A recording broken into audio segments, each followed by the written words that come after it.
Cześć moi mili, z tej strony Adam Chodorowski ze sklepu modelarskiego tankmodels.pl. No i dotarły, mam już najnowsze Wildcaty F4, F3 na stanie sklepu. Bardzo jestem zadowolony i chciałbym Wam dzisiaj zaprezentować właśnie ten model, który jest wykonany, ten Grumman jest praktycznie od podstaw wykonany, to są nowe ramki. Mamy New Tools i zaprezentuję Wam właśnie ten model. Ale wcześniej oczywiście krótka historia tego modelu, następnie unboxing i moje na końcu podsumowanie. Zapraszam na historię, następnie na unboxing i podsumowanie. Teraz kilka słów o naszym bohaterze, czyli Grummanie F4, F3 Wildcat.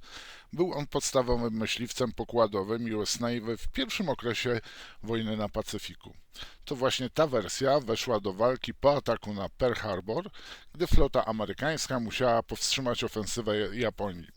Choć ustępował japońskiemu Mitsubishi A6M0 zwrotnością, Wildcat był samolotem odpornym, dobrze opancerzonym w porównaniu do maszyn przeciwnika, zdolnym do powrotu nawet po ciężkich uszkodzeniach.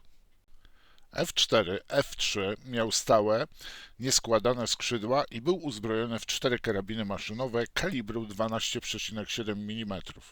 Ceniono go za solidną konstrukcję, stabilność jako platformy strzeleckiej oraz niezawodność podczas działań na otwartym oceanie. W pierwszych miesiącach wojny Wildcat uczestniczył w serii amerykańskich rajdów przeciw wysuniętym bazom japońskim na Pacyfiku, startując oczywiście z lotniskowców. Jego głównym zadaniem była eskorta bombowców pokładowych oraz obrona zespołu lotniskowca przed atakami przeciwnika. Już wtedy kilku pilotów zdobyło na tej wersji Wildcata swoje pierwsze zwycięstwa, rozpoczynając drogę do tytułu asa myśliwskiego. F4, F3 odegrał ważną rolę w bitwie na Morzu Koralowym w maju 1942 roku. I teraz prezentuję właśnie mapę bitwy na Morzu Koralowym, która była między 4 a 8 maja 1942 roku.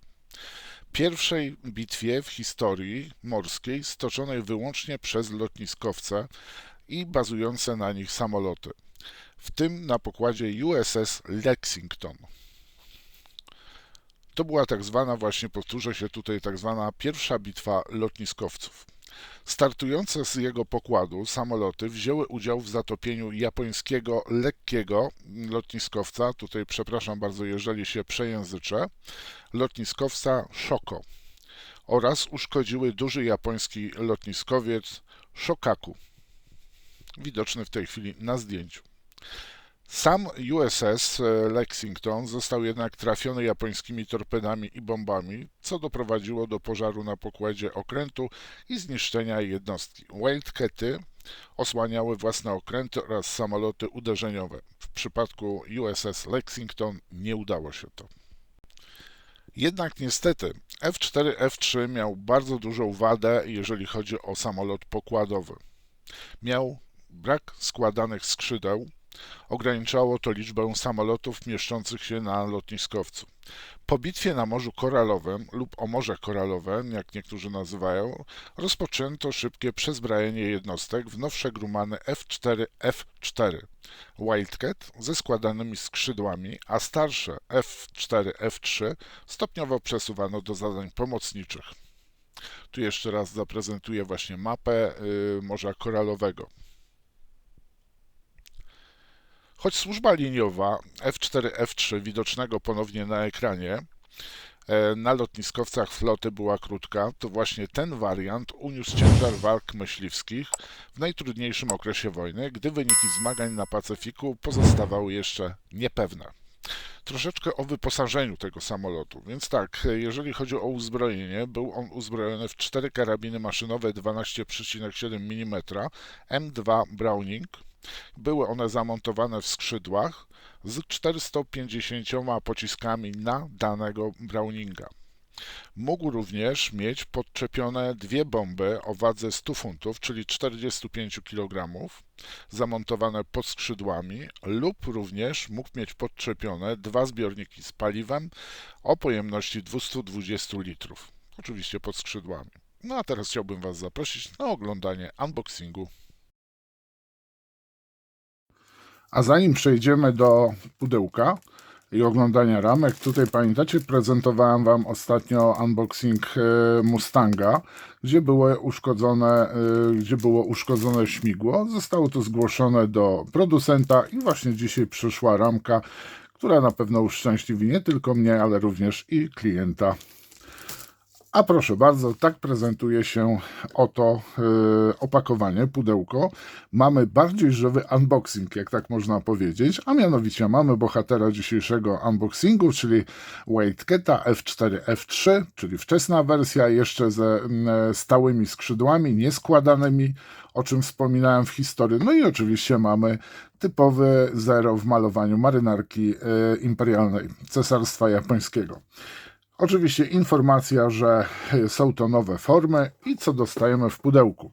W zestawie model plastikowy samolotu, kalkomanie dla 3 wersji malowania oraz maski. No i tu bardzo proszę, takie są malowania, czyli te wczesne, to jest 42 rok, 42 rok. Te dwa modele są oczywiście z USS Lexington, czyli i tutaj trzeba zaznaczyć, że jest CV2, czyli to jest ten, który został właśnie Lexington zatopiony podczas bitwy lotniskowców na Morzu Koralowym. A jeżeli chodzi o środkowe malowanie, to mamy eskadra WMF 201 Wake Island 11 grudnia 1941 roku. No to mamy fajne, nie wiem, czy to pudełko nie jest większe. Jeżeli chcecie porównać nowe formy, nowe ramki Wildcata ze starymi, no to jak najbardziej piszcie w komentarzach, są one do Waszej dyspozycji. A teraz co znajdziemy w pudełku?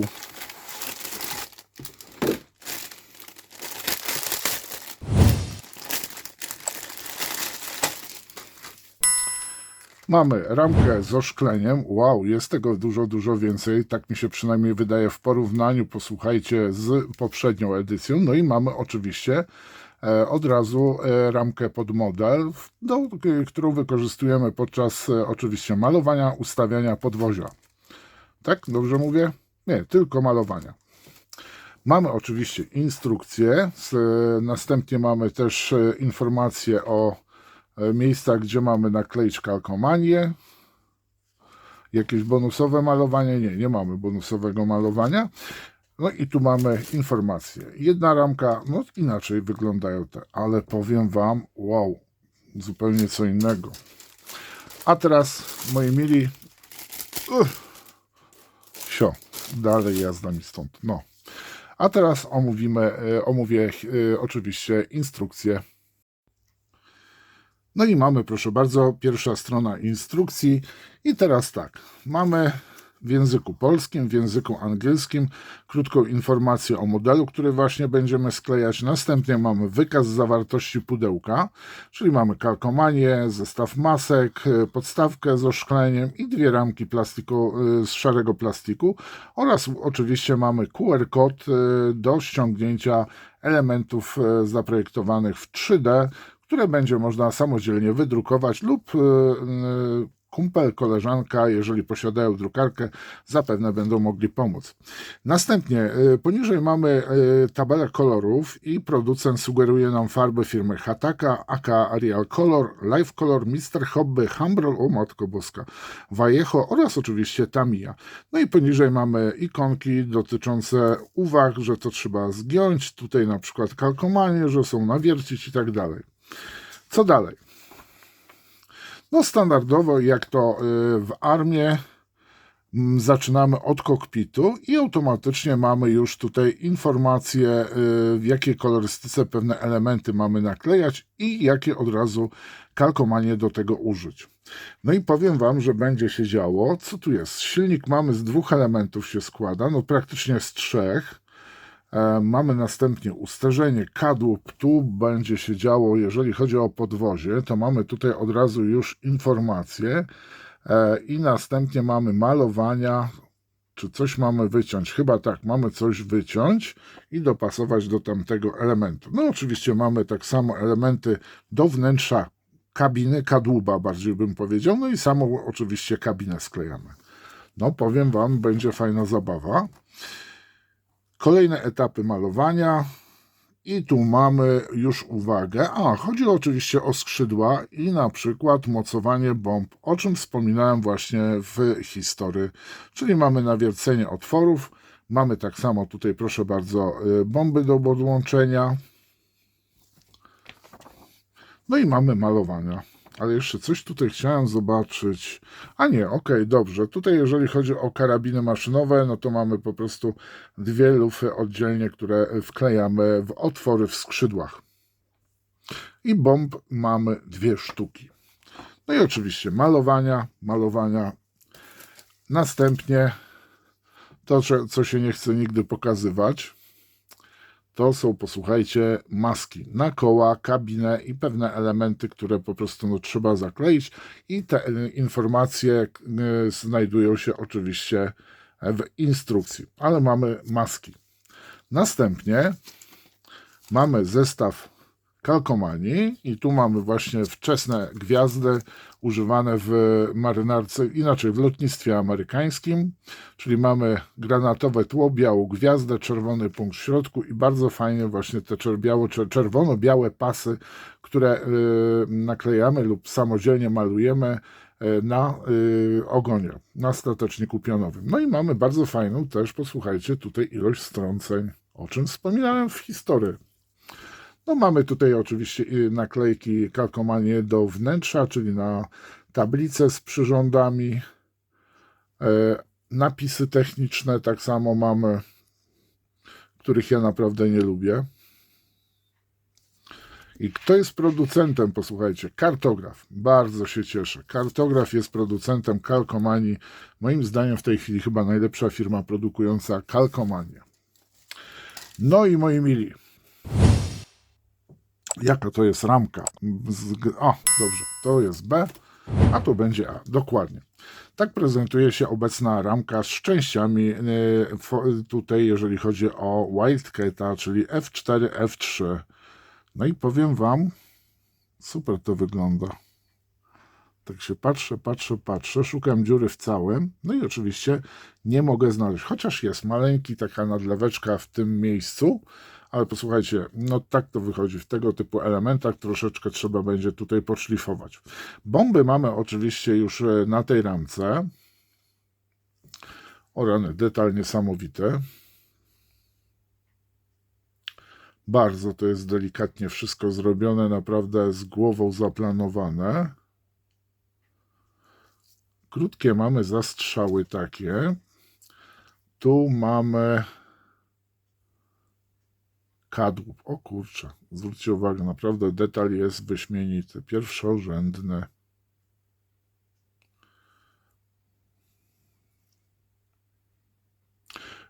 Powiem Wam, że tak, jeżeli chodzi o mocowanie elementów do ramek, są cienkie mocowania, ale mimo to przy cienkich elementach bardzo trzeba uważać. Tutaj mamy osłonę silnika, stateczniki,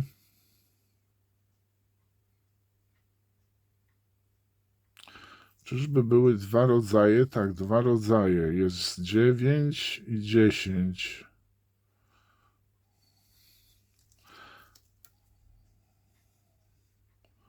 A tak od wnętrza prezentują się od drugiej strony, oczywiście prezentują się skrzydła. Ramka A jak Adaś i ramka B jak Barbara. No i tu widzimy, że będą też kolejne wersje.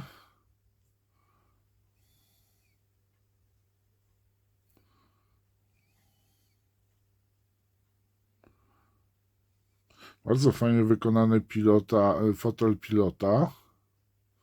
Fotel pilota jest właśnie chyba też na elementach 3D.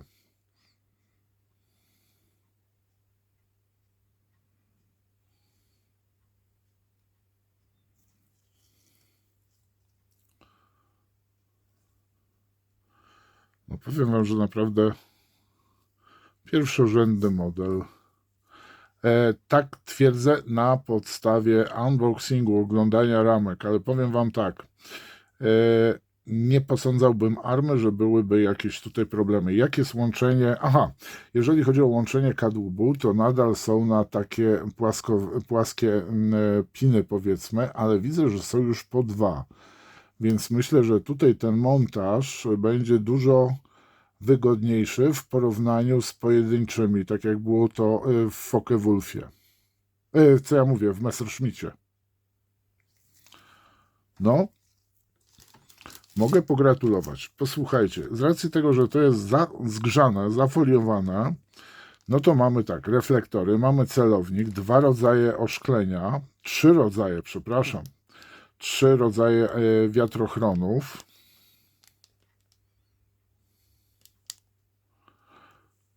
Tu mamy wiatrochron, zaraz żebym wam pokazał z przerwą, czyli tu, gdzie celownik jest.